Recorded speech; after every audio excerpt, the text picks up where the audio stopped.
안녕하세요. 우리가 흔히 비즈니스에서 전략이라는 말을 참 많이 쓰죠. 그런데 이 전략이라는 개념이 처음부터 비즈니스를 위해 만들어진 건 아니었습니다. 오늘은 고대 전쟁터에서 시작해서 지금 우리가 일하는 회의실까지 이 비즈니스 전략이 어떻게 진화해 왔는지 그 놀라운 여정을 한번 따라가 보려고 합니다. 자, 오늘 우리가 살펴볼 이야기의 큰 흐름은 이렇습니다. 총 4부분으로 나눠서 볼 건데요. 전략의 진짜 뿌리가 어딘지부터 시작해서 경쟁의 룰을 만든 사람, 또 그 룰을 깨부순 사람들, 그리고 지금 이 시대에 우리에게 필요한 전략은 과연 무엇인지 차근차근 짚어보겠습니다. 그럼 첫 번째 파트입니다. 전략이라는 단어, 사실 이게 군대 용어였다는 거 혹시 알고 계셨나요? 어떻게 싸움에서 이기기 위한 계획이 오늘날 기업의 생존 계획이 되었는지 그 시작점으로 한번 거슬러 올라가 보죠. 전략, 영어로 스트래티지라고 하죠. 이 단어의 뿌리는 고대 그리스어 스트라테고스입니다. 무슨 뜻이냐면 말 그대로 군대의 지휘관이에요. 그러니까 손자병법 같은 걸 떠올리시면 딱 맞습니다. 이 당시 전략의 핵심은 아주 명확했어요. 우리한테 주어진 자원은 한정되어 있는데 이걸 어떻게 써야 적을 물리칠 수 있을까? 바로 이 질문에 대한 답이었죠. 자, 이 지도를 한번 보세요. 15세기에 만들어진 건데 당시 사람들이 세상을 어떻게 보고 있었는지를 아주 잘 보여줍니다. 여기서 중요한 건 지도자들이 가진 이런 세계관 혹은 머릿속 지도가 그들의 모든 군사 전략을 결정했다는 거예요. 그리고 이건 때로 생각지도 못한 허점, 그러니까 맹점을 만들어내기도 했습니다. 우리도 마찬가지겠죠? 시간이 흘러 산업혁명이 일어나면서 거대한 기업들이 생겨났고 시장은 이제 새로운 전쟁터가 됐습니다. 그리고 결정적으로 2차 세계대전 때 군수물자를 어떻게 하면 가장 효율적으로 보급할까 고민하면서 운영연구 같은 과학적인 분석 기법들이 개발됐거든요. 전쟁이 끝나고 이 기법들이 비즈니스 세계로 넘어오면서 기업들은 말하자면 새로운 무기를 손에 쥐게 된 셈입니다. 두 번째 장으로 넘어가 볼게요. 이렇게 군사 분석 도구가 비즈니스에 스며들면서 현대 경영 전략의 첫 번째 거인이 등장합니다. 바로 마이클 포터. 이 사람이 한 일은 경쟁이라는 아주 막연하고 골치 아픈 개념에다가 누구나 따라할 수 있는 과학적인 분석의 틀을 딱 만들어준 겁니다. 포터의 생각은 사실 이 SCP라는 경제학 모델에 뿌리를 두고 있어요. 이게 뭐냐면 쉽게 말해서 어떤 산업의 구조, 즉 게임의 규칙이 정해져 있으면 기업들의 행동, 그러니까 플레이 방식이 결정되고 그 결과 성과가 나온다는 거예요. 구조가 모든 걸 결정한다는 거죠. 그리고 이걸 바탕으로 그 유명한 5가지 경쟁 요인, 즉 파이브 포시스가 탄생합니다. 포터의 핵심 아이디어는 이거였어요. 경쟁은 단순히 옆에 있는 라이벌만 보는 게 아니다.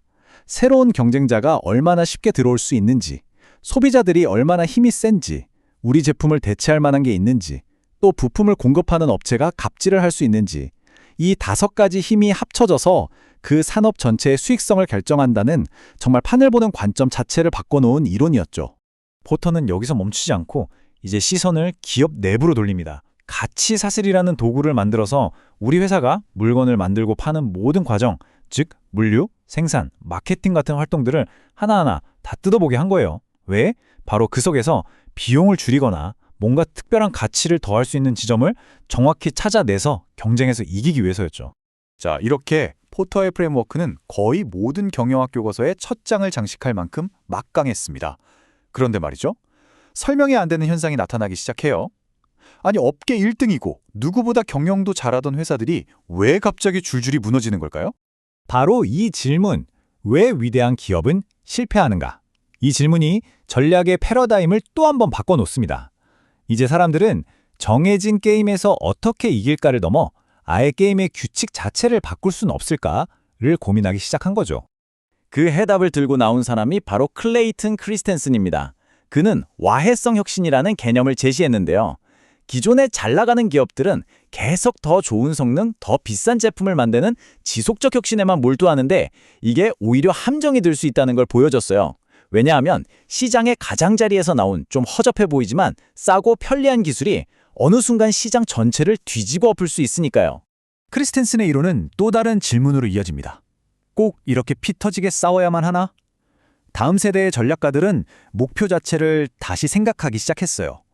그들이 보기에 대부분의 기업들은 이 화면처럼 경쟁자들의 피로 붉게 물든 바다, 즉 레드오션에서 살아남기 위해 발버둥 치고 있었거든요. 그때 김희찬 교수와 르네 마부안 교수가 완전히 다른 길을 제안합니다. 싸워서 이길 생각하지 말고 아예 경쟁자가 없는 새로운 시장, 아무도 없는 푸른 바다, 바로 블루오션을 만들어서 그곳으로 항해를 떠나라는 거죠. 경쟁 자체를 무의미하게 만들어버리는 겁니다. 그럼 그 블루오션은 어떻게 만드느냐? 핵심이 바로 가치 혁신입니다. 이게 정말 중요한 개념인데요. 보통 우리는 품질이 좋으면 비싸고 싸면 품질이 안 좋다고 생각하잖아요. 가치 혁신은 그 상식을 깨는 겁니다. 차별화, 즉 특별한 가치를 만들면서 동시에 비용까지 낮추는 것, 이 두 가지를 한꺼번에 해내는 거죠. 자, 이제 드디어 현재로 왔습니다.